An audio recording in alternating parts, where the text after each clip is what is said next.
The Cloud Pavilion by Laura Jo Rowland. Chapter 10. Sano and his entourage arrived in the streets where he'd found Chio. The rain had stopped for the moment. The only balcony that had sheltered him and his men belonged to one of several shops in a row that sold confectionaries. Lines of customers extended outside the doors. Sano worked his way down the row, asking shopkeepers if they'd seen Chio stumbling through the rain yesterday. "I saw her," said one man as he wrapped cakes. "I thought she was just a drunken whore." Sano retraced Chio's footsteps around a corner and down another block, whose shop sold religious supplies. 2 dealers had seen Chio, the rest hadn't. Dividing the shops with an alley wider than the usual narrow space that ran between buildings, it was a fire break, designed to reduce crowding and prevent the spread of fire, and apparently used as a side street. Sano and Detective Marume and Fukita walked down the alley, skirting puddles. Balconies overhung recessed doorways and malodorous night salt bins. As he examined the paving stones, Sano spotted blood that had collected in the cracks. He pictured Chio falling, hitting her head. "This is where Chio was stumped," Sano said. An old woman with a tobacco pipe clamped between her teeth hobbled out on a balcony, picked up a quilt that had been left out in the rain, wrung out the soaked fabric and cursed. Sano called up to her. "Did you see anyone come through here yesterday, during the storm?" "An ox cart. They take a shortcut instead of going around the block." The woman puffed on her pipe, which gave off a foul smoke. "There's just enough room for them to squeeze through, but they scrape the walls, and the oxen leave dung. Filthy beast. I pick up the dung, save it in this bucket, and throw it at the drivers," she cackled. "Chio must have been dumped from that ox cart," Sano said to his detectives, then asked the woman, "Did you get a look at the driver? What was the cart carrying?" "No, I didn't see. It was caught by a piece of cloth." "He hid her under the cloth so no one would see her," Fukita said. "Who is he?" Marume asked. "That's the question," Sano said. "Let's go find that ox cart." He recalled the construction site they'd passed yesterday. "I know where to start." The Hibai administrative district near Edo Castle was thick with samurai. They filled the streets where government officials lived and worked in mansions, protected by high stone walls. Some of them wore silk robes of high rank, some the armored tunics of soldiers. All were equipped with the customary 2 swords of their class. Some rode in palanquins or on horseback, followed by attendants. The lowlier trudged on foot. They all moved aside to make way for Hirata. As he rode down, he cleared a path through the crowd. His reputation as a top martial artist in Edo cloaked him like a golden armor. Rumor said he could read minds, see behind him, anticipate an opponent's every move, and communicate with the spirit world. There was truth to the rumor. His training had developed mental powers that everyone had to some degree, but few ever learned to exercise. Part of his perception focused on his surroundings. It noted the faces he passed, the plod of hooves and sandals on wet streets, the rustle of straw rain capes, the bright umbrellas. The other part, honed by arcane training rituals, sensed the energy around each human being. In each pattern of heat and light and vibration, he could read personality and emotion. Some pulsed faintly, the auras of weak wills. Others flared with confidence. In battle, the aura functioned as a warrior's first line of defense. A shield. A strong aura could deflect blows as effectively as a sword, and defeat an enemy without a single strike. In present company, no aura was as powerful as Hirata's. Now Hirata perceived a configuration of arrogance and recklessness in 3 auras among the crowd. They belonged to 3 young soldiers who came riding down towards him. The men jumped from their saddles and blocked his path. The tallest one had eyebrows like black slashes, an outthrust square jaw, and the lean, muscular physique of a man who spent much time at martial arts practice, unlike many samurai. His armor tunic spotted the Tokugawa crest. He swaggered up to Hirata and said, "I challenge you to a duel." Hirata experienced a sinking sensation. "You don't want to do this," he said. "What's the matter? You scared I'll beat you? The soldier taunted. Come down here and fight. This wasn't the first time Hirata had been challenged. A reputation like his saw certain disadvantages. He'd lost count of how many samurai had accosted him, eager to prove their fighting skills superior to his. So far none had succeeded, but they caused Hirata serious problems nonetheless. The soldier's companions yelled, Coward! Loser! A crowd gathered around Hirata and the samurai, avid for a fight. Well, the soldier shouted, aren't you going to defend your honor? I'm going to give you one chance to save your life, Hirata said. Go, and we'll pretend this never happened. The soldier went red with anger. Are you saying I'm not good enough to fight you in front of all these people? I'm saying, don't be foolish. I'll make you fight me, the soldier huffed. He looked around the audience and spied a teenage peasant boy, a servant. Hey you, come here. The boy looked dismayed to be drawn into the argument. The soldier's friends grabbed him. He shoved him at the soldier, who drew his sword and said to Hirata, If you won't, I'll fight this boy instead. Hirata was appalled at the length to which men would go to provoke him. Wait, he said and jumped off his horse. He couldn't let an innocent bystander suffer. The spectators cheered as he strode forward. He seized the friends, twisted their arms, and flung them to the ground. They shrieked. The boy scampered off unharmed. The soldier yelled and charged at Hirata, waving his sword. Hirata's mind and body instinctively united in action. He drew a deep breath, then aerated his entire body. His heart pumped blood and energy through his veins, as a mystic trance came upon him. His perception expanded. He projected his vision into the future. It showed him ghostly images where the people would move in the next few moments.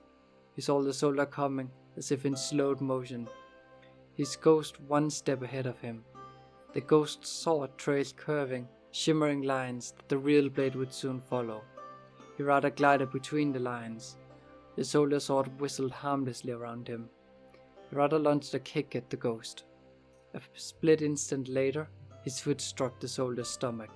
The soldier howled, flying backwards into the crowd, which scattered to get out of his way.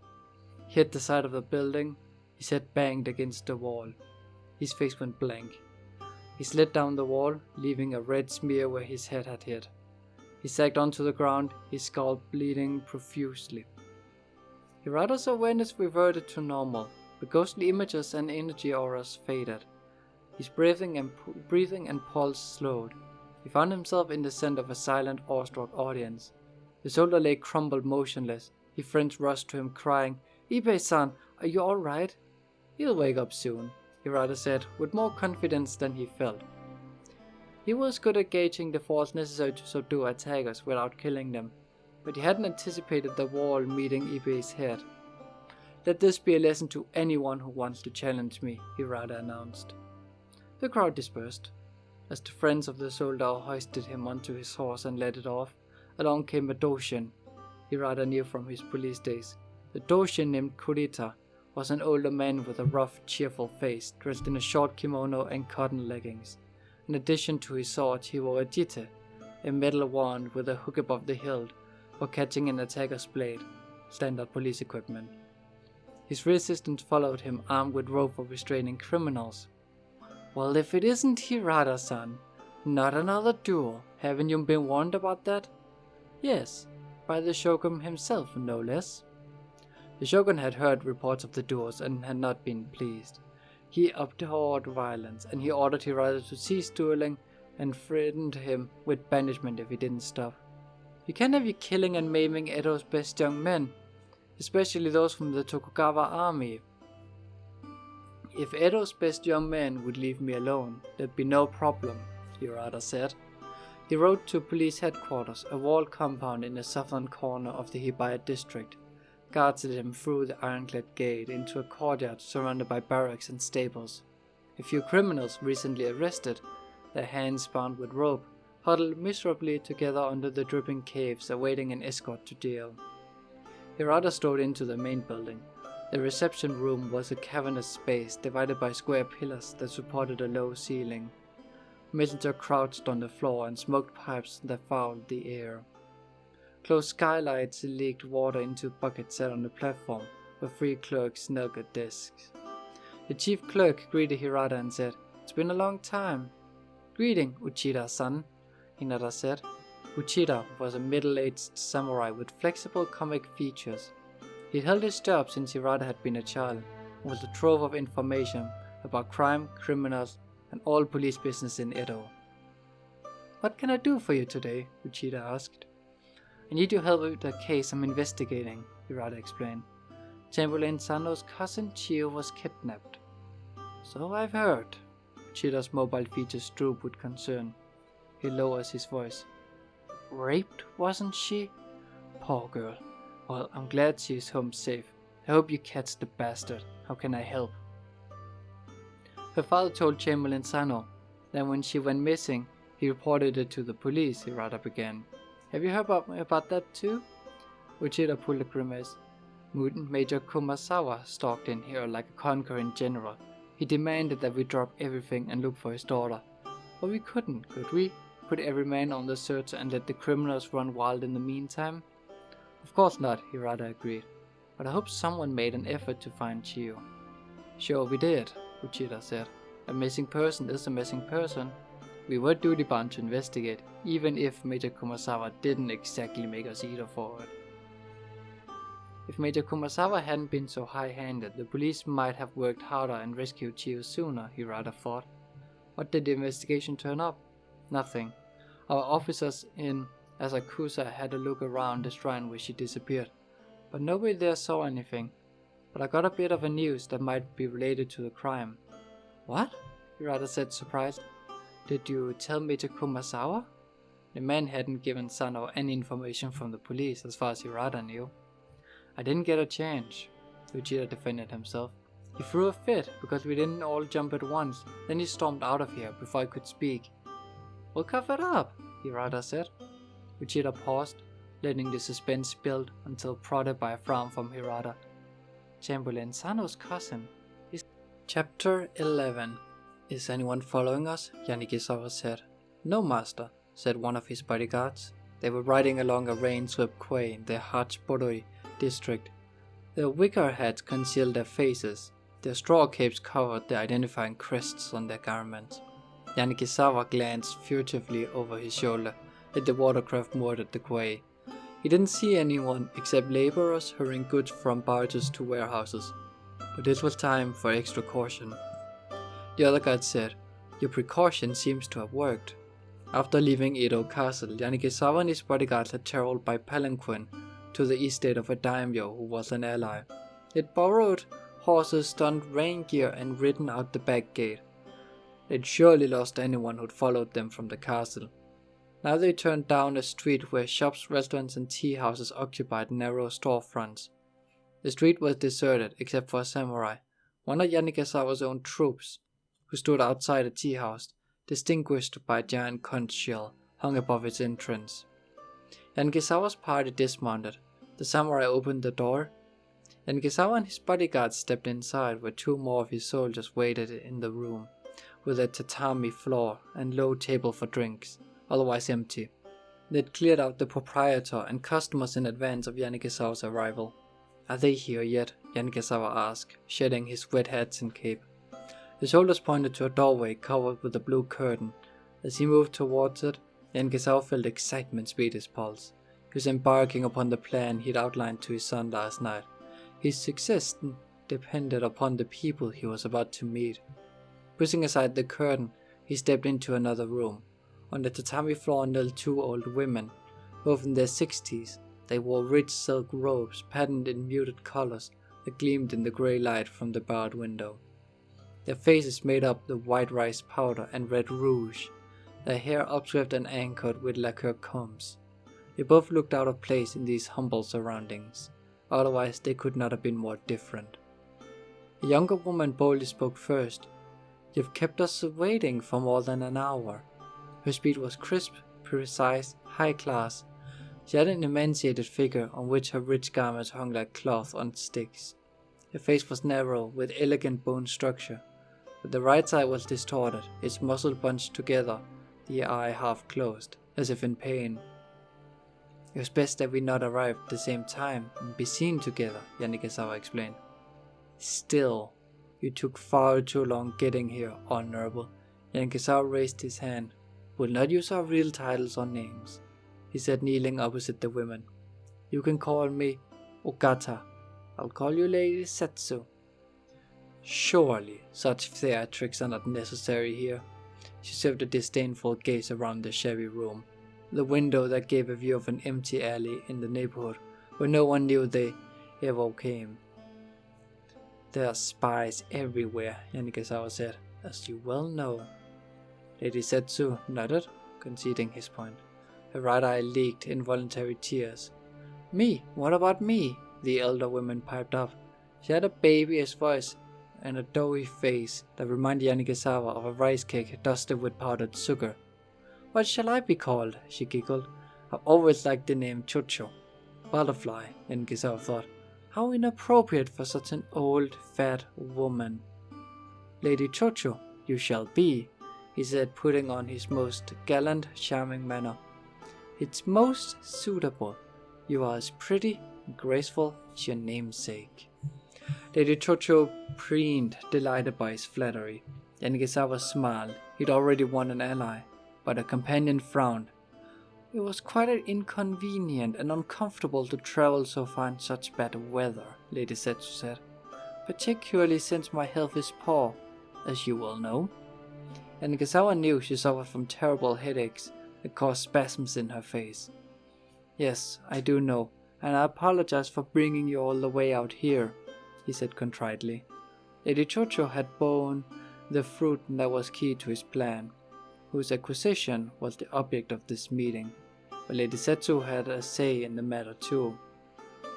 I didn't mind coming, Lady Chocho said, holding Yanagasawa with the admiration that he often excited in both women and men. Lady Setsu shot her a glance. Lady Chocho quailed and bowed her head. Lady Setsu has much influence over her friend, Yanagasawa knew from his informants. Why did you choose such a squalid dump? Lady Setsu brushed at her sleeve as if afraid of fleas. Because it had no connection to us and we'll never use it again, Yanagasawa said. Those are my favorite criteria for places to hold secret meetings. Very well. I suppose you have a good reason for summoning us? Lady Setsu's voice hinted that it had better be good. Even though he was the shogun's second in command, her age, her pedigree, and the irritability caused by her pain made her insolent. Yes, Yanagasawa said. I have a proposal to make. Suspicion narrowed her good eye. What sort of proposal? For collaboration that would benefit us both. Lady Setsu permitted herself a thin, bad-humored smile, which only appeared on the side of her face, not distorted by the headache. What can you offer that would induce us to collaborate with you? She pronounced the last word as if they thought of him a demon incarnate, which she probably did. And Yanagasawa didn't mind. He would rather be feared and reviled than discounted. I can offer you a chance at what you most want in the world. Lady Chocho tugged at Lady Setsu's sleeve. What's he talking about? Quiet, Lady Setsu ordered. To Yanagasawa she said, why do you think that we want for anything? We are quite comfortably situated. That could change. Yanagasawa paused to let her absorb the ominous impact of his words.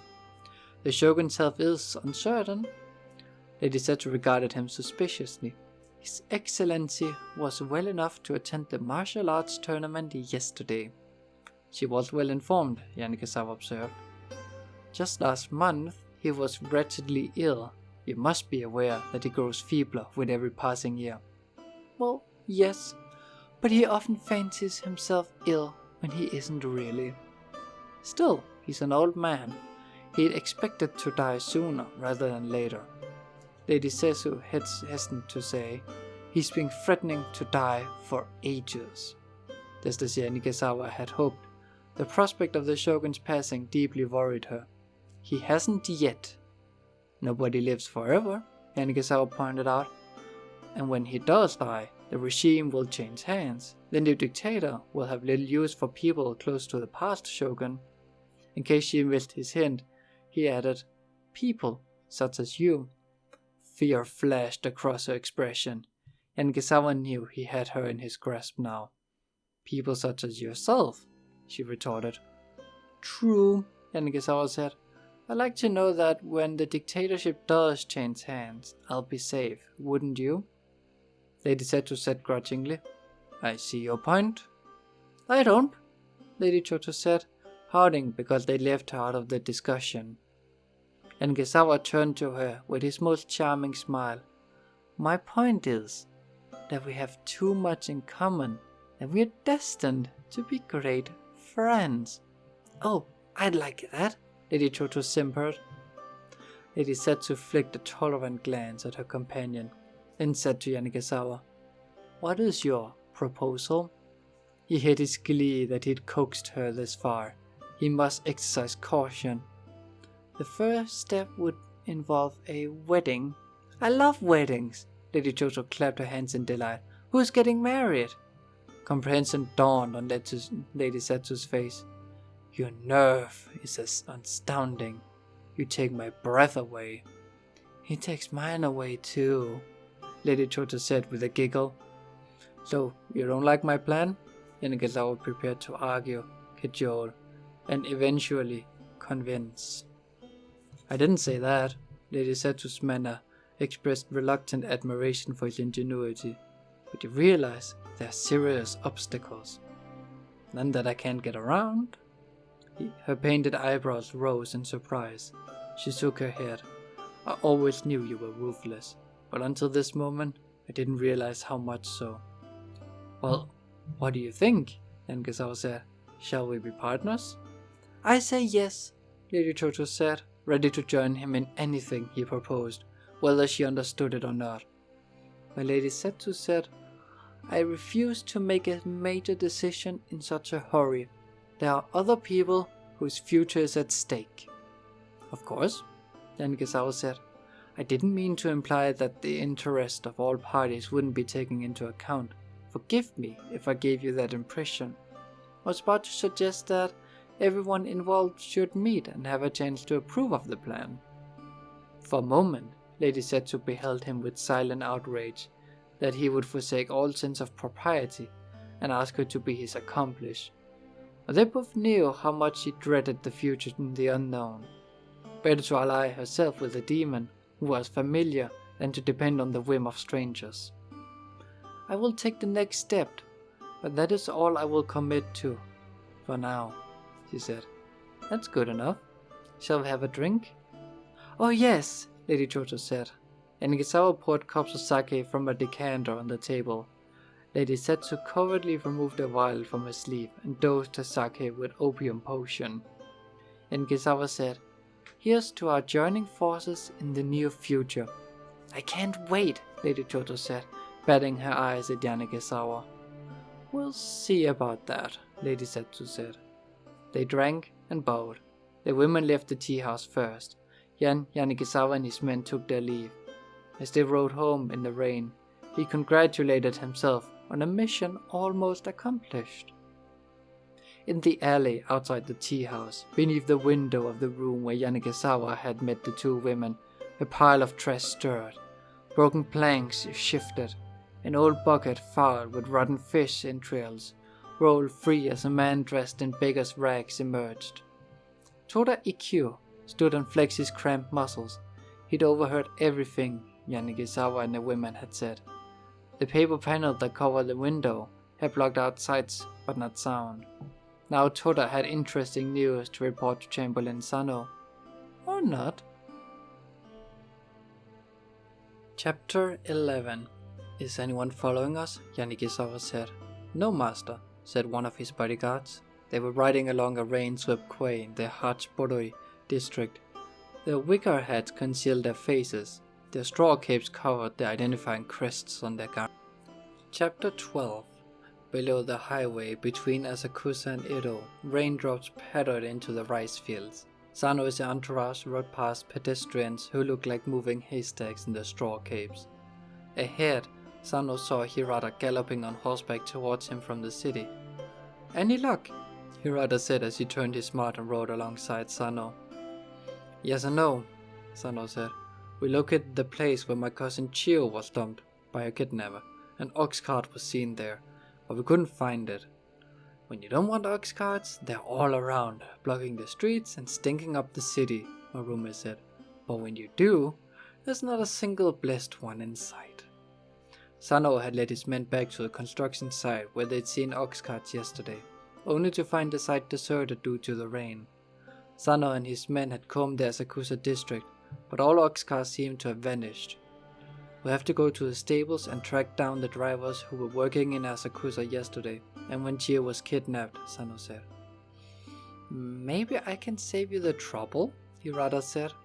Sano had figured that Hirata must have good news or he wouldn't have come looking for him. But he was surprised nonetheless. "Don't tell me the police actually investigated Chio's kidnapping and turned up some suspects." "No," Hirata said, "but the chief clerk said that 2 other women were kidnapped before your cousin was. Both were missing for a couple of days. Both were found dead near the places where they've taken." Sano felt a mixture of excitement and dismay. He hated the thought that two more women had suffered, but the other crimes might provide clues.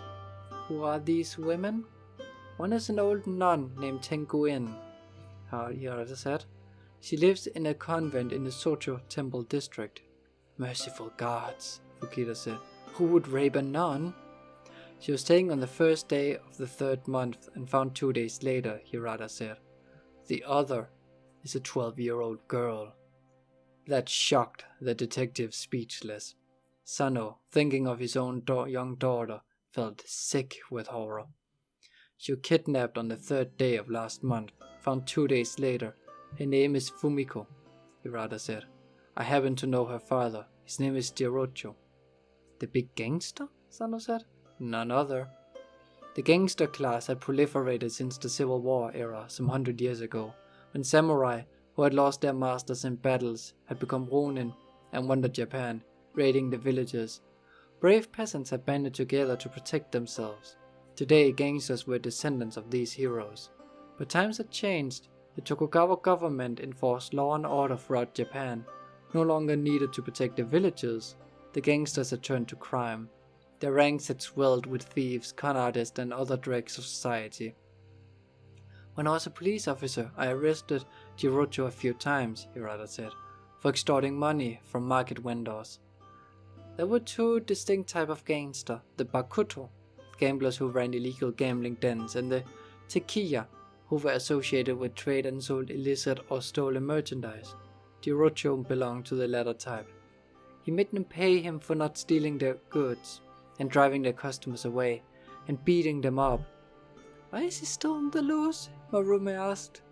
"Friends in high places," Fukita said. Hirata nodded. Sano knew that Jirocho and the other gang bosses bribed government officials to let them carry out their business. As Changeling, Sano tried to discourage this corrupt practice, but it was hard to catch the officials colluding with gangsters, and the gangsters actually benefited the government. They helped to keep the growing merchant class under control and provided public services such as money lending and security. Still, Sano thought that this cooperation between government and gangsters boded ill for the future. "Well, now Jirocho is a possible witness in the crime rather than the perpetrator," Sano said. "Marume-san, you and Fukita-san will go to the stables and track down our ox cart driver.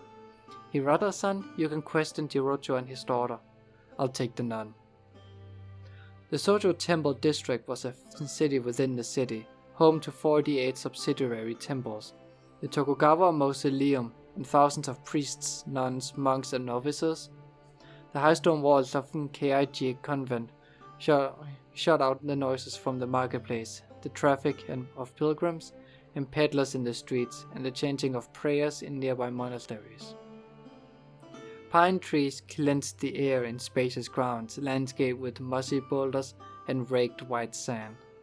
The large building resembled a samurai mansion rather than the typical convent in which nuns lived in. The abbess received Sano in a room furnished with a pristine tatami floor and mural that showed Mount Fuji amid the clouds. "I've come to inquire about Tengu-in, the nun who was kidnapped," Sano said. The abbess wore a plain grey hemp robe, the uniform of Buddhist holy women. Her head was shaved, her scalp glistened with a thin fuzz of silver hair. She was as short and sturdy as a peasant, with broad features set in square face and an air of authority. "Ah, yes. It was a dreadful thing to happen," she said, "and to such a virtuous woman yet." Sano inferred from her hushed tone that the nun had been raped as well as kidnapped. "My condolences to her, and to you and her sisters," he said. "It must have been very upsetting for everyone here." The abbess shook her head in regret. "Yes, indeed. Especially since Tengu-in was such a favorite." Her use of the past tense didn't escape Sano. Had her community ostracized Tengu-in because she'd been violated? Is she still here? "Ah, yes, of course," the abbess said. "She's a member of our order for life. What happens to her doesn't change that." But the abbess' manner suggested that she'd become an unwanted burden, Sano thought. "Tengu-in has been with us for 8 years, the abbess said. "She joined our order after her husband died. They'd been married for 45 years. Widows often did join convents, sometimes because they were devoutly religious, sometimes because their husband's death left them impoverished and homeless. Tengu-in must be in her 60s, Sano deduced. That someone would kidnap and rape a woman who was not only a nun, but so elderly? Her husband was a high-ranking official in Lord Kuroda's service," the abbess went on. "She came to us with a very generous dowry. That explains how the order could afford such a nice home. When a rich woman entered a convent, she brought with her gold coins, silk robes, and expensive artifacts. This order had been lucky to get Tengu-in. But that isn't why we were so fond of her," the abbess hastened to say. "She's a good woman. She never expected special treatment because she was from high society. She always had a kind word for everyone." Sano pitied Tengu-in, who hadn't deserved to suffer any more than Chiyo had. Exactly where was she kidnapped? Outside the main temple. Some of our nuns had gone there to worship. She got separated from the group. When it was time to go home, they couldn't find her. All of us looked and looked, and I reported her missing to the police. Those circumstances sounded ominously familiar. Where did she turn up? Outside the temple's main gate, early in the morning, the abbess said. Some monks found her. They brought her back to the convent. Sano thought of the ox cart seen in the alley where his cousin had been dumped. On the day the nuns went to Soto Temple, were there any ox carts in the area? They didn't mention it. What about near the gate on the day Tengu-in was found? I don't know. But there's been work done on the temple buildings lately. The government supported religion and had properly furnished ox carts to bring supplies for repairs to the temple. The reason I'm interested in Tengu-in is that the same thing recently happened to my cousin. I suspect that the same man is responsible for both crimes. I want to catch him, and I need Tengu-in's help. May I speak with her? I'm afraid she won't tell you anything. She hasn't even told me. She's very upset. That's understandable, Sano said, but I must insist. She may be my only chance of catching the criminal. Very well, the abbess rose and said. I'll take you to her, but I beg you not to expect too much. Chapter 12. Below the highway between Asakusa and Edo, raindrops pattered into the rice fields. Sano's entourage rode past pedestrians